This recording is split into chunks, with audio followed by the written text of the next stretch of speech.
ದಸರಾ ಸಂಭ್ರಮಕ್ಕೆ ಕೇಂದ್ರ ಸರ್ಕಾರದಿಂದ ಭರ್ಜರಿ ಬಂಪರ್ ಗಿಫ್ಟ್ ಅನ್ನು ನೀಡಿರೋದು ದೇಶದ ಜನತೆಗೆ ಕೇಂದ್ರದಿಂದ ಹಬ್ಬದ ಉಡುಗೊರೆ ಅಂತ ನೀಡಲಾಗಿದೆ ಅಂತಾನೆ ಚರ್ಚೆ ಆಗ್ತಾ ಇದೆ. GST ಸ್ಲ್ಯಾಬ್ಗಳಲ್ಲಿ ಭಾರಿ ಪರಿಷ್ಕರಣೆಯನ್ನು ಮಾಡಿರುವಂಥದ್ದು ಕೇಂದ್ರ.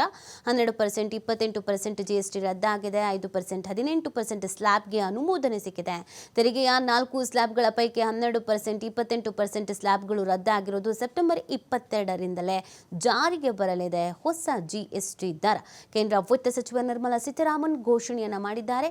ಹೊಸ 40% ಸ್ಲ್ಯಾಬ್ ಅಸ್ತಿತ್ವಕ್ಕೆ ಬರ್ತಾ ಇದೆ. 12% ಅಥವಾ 18%ರಿಂದ 5%ಗೆ ಅನೇಕ ವಸ್ತುಗಳು ಇಳಿದಿದೆ. ಹಾಗಿದ್ರೆ 12 ಅಥವಾ 18ರಿಂದ 5%ಗೆ ಇಳಿದಂಥ ವಸ್ತುಗಳು ಯಾವುದು ಅನ್ನೋದನ್ನು ನೋಡೋದಾದರೆ ಕೇಶ ತೈಲ ಅಂದರೆ hair oil, toilet soap, soap ಬಾರ್ಗಳು, shampoo, shaving cream, toothbrush, toothpaste, cycle, tableware, kitchenware, ಮನೆಯ ಉಪಕರಣಗಳು, ಬೆಣ್ಣೆ, ತುಪ್ಪ, ಚೀಸು ಮತ್ತು ಡೈರಿ ಸ್ಪ್ರೆಡ್ಗಳು, ನಮ್ಕೀನ್ಗಳು, ಪಾತ್ರೆಗಳು, ಫೀಡಿಂಗ್ ಬಾಟಲಿಗಳು, ಶಿಶುಗಳಿಗೆ ನ್ಯಾಪ್ಕಿನ್ಗಳು, ಕ್ಲಿನಿಕಲ್ ಡೈಪರ್ಗಳು, ಹೊಲಿಗೆ ಯಂತ್ರಗಳು ಇದೆಲ್ಲವೂ ಕೂಡ 12 ಅಥವಾ 18%ರಿಂದ 5%ಗೆ ಇಳಿಕೆ ಆಗಿರುವಂಥ ವಸ್ತುಗಳು.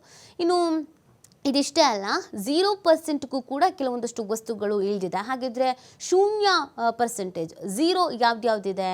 ಅಲ್ಟ್ರಾ ಹೈ ಟೆಂಪರೇಚರ್ ಹಾಲು, ಪನ್ನೀರು, ರೊಟ್ಟಿ, ಪರೋಟ, 33 ಜೀವರಕ್ಷಕ ಔಷಧಗಳು, ಕ್ಯಾನ್ಸರ್ ಔಷಧಗಳು, ಅಪರೂಪದ ಕಾಯಿಲೆಗೆ ಔಷಧಿಗಳು, ವೈಯಕ್ತಿಕ ಜೀವ ವಿಮೆ, ಆರೋಗ್ಯ ಪಾಲಿಸಿಗಳು. ನಿಜವಾಗ್ಲೂ ಇದು ಮಹತ್ವದ ಒಂದು ಕೆಲಸ, ಮಹತ್ವದ ರೀತಿಯಾದಂಥ ನಿರ್ಧಾರ. ಯಾಕಂತ ಹೇಳಿದ್ರೆ ನೀವು ಈ 0% ಅನ್ನೋದಿದೆಯಲ್ಲ, ಇದರಲ್ಲಿ ಕ್ಯಾನ್ಸರ್ ಔಷಧಿಗಳು, ಅಪರೂಪದ ಕಾಯಿಲೆಗೆ ಔಷಧಿಗಳು, ವೈಯಕ್ತಿಕ ಜೀವ ವಿಮೆ ಈ ಮೂರೂ ಬಹಳ ಇಂಪಾರ್ಟೆಂಟ್ ಆಗುತ್ತೆ. ಇತ್ತೀಚೆಗೆ ಜನರ ಆರೋಗ್ಯದ ಮೇಲೆ ಎಷ್ಟು ಮಟ್ಟಿಗೆ ದುಷ್ಪರಿಣಾಮಗಳು ಬೀರ್ತಾ ಇದೆ, ನಿಂತಲೇ ಸಾವನ್ನಪ್ತಾ ಇರೋದು, ಕ್ಯಾನ್ಸರ್ ಅನ್ನುವಂಥ ಹೆಮ್ಮಾರಿ ಜೀವ ತೆಗಿತಾ ಇರುವಂಥದ್ದು, ಎಷ್ಟೆಲ್ಲ ಘಟನೆಗಳನ್ನು ನಾವು ನೋಡ್ತಾ ಇದ್ದೀವಿ. ಅಂಥದ್ರಲ್ಲಿ ನೀವು ಆ ಔಷಧಿಗಳನ್ನು ಕೂಡ ಕೊಂಡ್ಕೊಳ್ಳೋದಕ್ಕೆ ಕೆಲವರಿಗೆ ಆಗಲ್ಲ, ಆ ಥರದೊಂದು ಪರಿಸ್ಥಿತಿ ಇದೆ.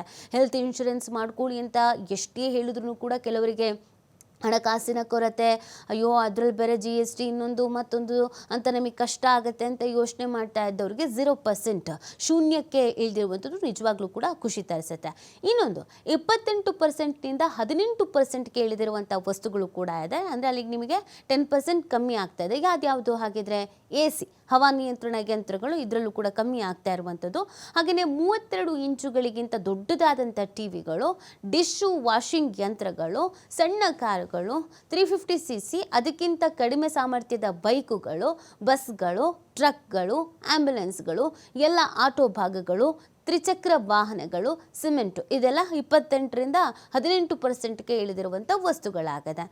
ಇನ್ನು 40%ನ ಸ್ಲ್ಯಾಬು ಕೂಡ ಅಸ್ತಿತ್ವಕ್ಕೆ ಬರ್ತಾ ಇದೆ. ಯಾವ್ದು 40% ಸ್ಲ್ಯಾಬು ಯಾವುದು ಅಂತ ನೋಡೋದಾದರೆ ಸಿಗರೇಟು, ಪಾನ್ ಮಸಾಲ, ಗುಟ್ಕಾ, ಜರ್ದಾ, ತಂಬಾಕು, ಬೀಡಿ, ಐಷಾರಾಮಿ ಕಾರುಗಳು, 1200cc ಮೇಲ್ಪಟ್ಟ ಪೆಟ್ರೋಲ್ ಕಾರುಗಳು, 1500cc ಮೇಲ್ಪಟ್ಟ ಡೀಸೆಲ್ ಕಾರುಗಳು, 350cc ಮೇಲ್ಪಟ್ಟ ಮೋಟಾರ್ ಸೈಕಲ್ಗಳು, ಎರೆಟಿಡ್ ಪಾಲಿಯಾ, ರಿವಾಲ್ವರ್, ಪಿಸ್ತೂಲ್, ಬೆಟ್ಟಿಂಗ್, ಕೆಸಿನೋ, ಗ್ಲಾಬ್ಲಿಂಗ್, ಕುದುರೆ ರೇಸು, ಲಾಟ್ರಿ, ಆನ್ಲೈನ್ ಗೇಮ್ ಇದೆಲ್ಲ ಯಾರು ಹೇಳಿ ಮಾಡ್ತಾರೆ? ಇದೆಲ್ಲ ಶೋಕಿ ಚಟ ದುಡ್ಡಿದ್ದವರು. ಸೊ 40% ಸ್ಲ್ಯಾಬ್ ಅಸ್ತಿತ್ವಕ್ಕೆ ಬರ್ತಾ ಇರುವಂಥದ್ದು ಈ ಮುಖಾಂತರವಾಗಿ.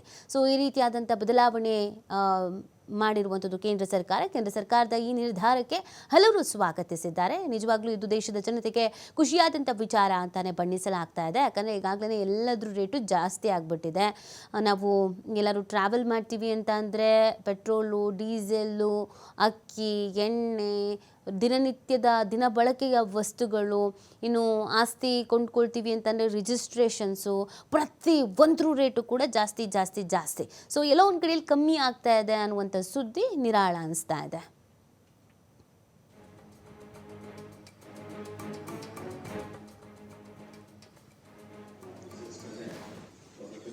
meeting of the GST Council.